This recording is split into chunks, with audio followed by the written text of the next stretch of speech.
Joining us, hopefully to help us, a life changer who specializes in parenting. Please welcome clinical psychologist and hopefully our new guru, Dr. David Swanson.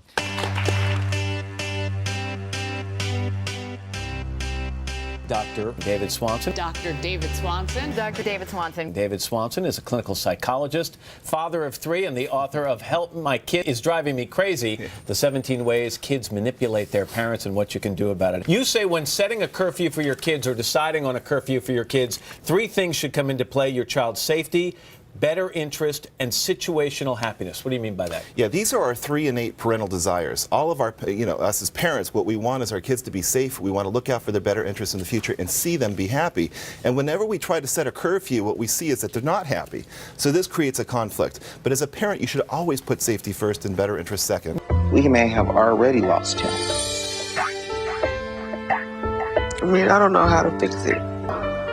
You have a choice. And it's very simple. You can be a part of a family,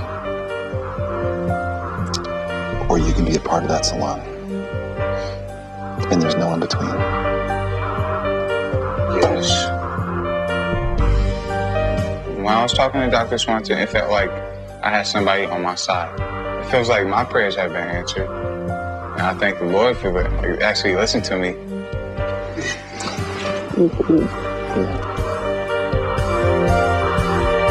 Psychologist and family therapist, Dr. David Swanson. I was amazed to hear that it triggers the same chemical. What exactly does it do? Well, studies have been done, and we look at, for example, cocaine and Ritalin, which are both stimulants. And we know Ritalin, for people who have ADHD, they take this as a defense.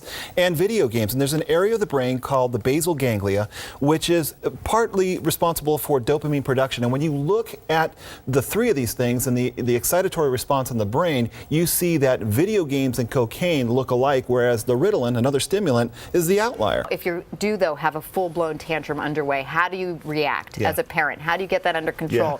Because when you have that full-on wet noodle in the middle of Target, as I've had experience myself, it is very embarrassing. It's horrible. It's horrible. Well, there's 2 things going on. How do you respond to a tantrum? Well, certainly the first thing you need to do is to keep your poise. Yeah. If you get upset and you get excited, it's only going to amp up your child. So you really need to keep things under control. The second thing you need to do is realize you should never give in. If you give in, what you're teaching your child is to throw this type of tantrum will get you what it is that you want. Rewarding that behavior. That's right. You don't want to do that. If you remember the school bus monitor being bullied by her own middle school students, there she is. Dr. Swanson, there was a kid on that bus who said, "You're so fat and ugly, your own family killed themselves to get away from you." And her son and her son had committed suicide. And this is, again, in a pack mentality, you start to trump each other. You start to go farther and farther. These were kids who don't have a strong sense of self, had a fear of other kids turning on them. And unfortunately, this was I think a very abusive act. So the parents of those kids, should those parents say, hey, this was not an aberration, my kid needs to be in treatment? I think all of these kids need to be in treatment because, again, it's a big sign that these kids don't have a strong enough sense of self to stand up when they know things aren't right. I hear data that suggests that 1 in 5 teenagers have sexted. You know, last year I came into contact with 3 teenagers who had to register as sex offenders because they forwarded a picture that their girlfriend sent them to somebody else.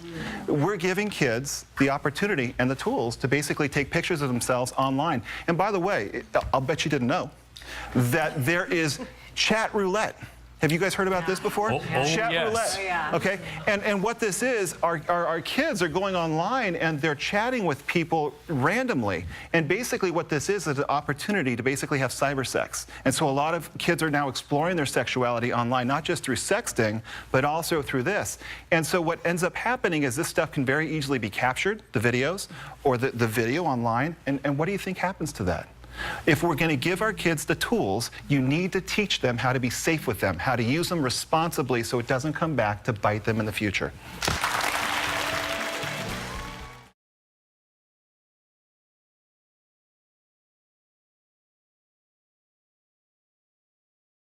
Welcome back to our Life Changer panel. I've got a question for you. Yeah? I've got something that I'll bet Dr. Drew doesn't know. Okay. You a big David Cassidy fan? Not really. No. You're scaring me, though. Not even when I was a kid. Can we throw the picture up? Do we have a copy of that? I found a picture. Oh, God. Look at that. Look at that. That is beautiful. I'll tell you how I got that later. You like my fashion sense? That's the best that 1974 had to offer. Look at the collars. Look at the collars. Look at that. Embroidery. Looked like Sister Bertrill ready to take off with that collar. Strapping young man. Yeah, oh yeah. Now I see yeah. what Susan was after, you know? She No. Simone, you still hold by what you said about urging men to be like me? Think of that. I'm loyal. Oh my goodness. Thank you. Thank you for abusing me. Not I a problem. appreciate that. So, I want to thank all my life changers today. They are the best of the best. Family psychologist Dr. David Swanson. I'm finding forgiveness for you.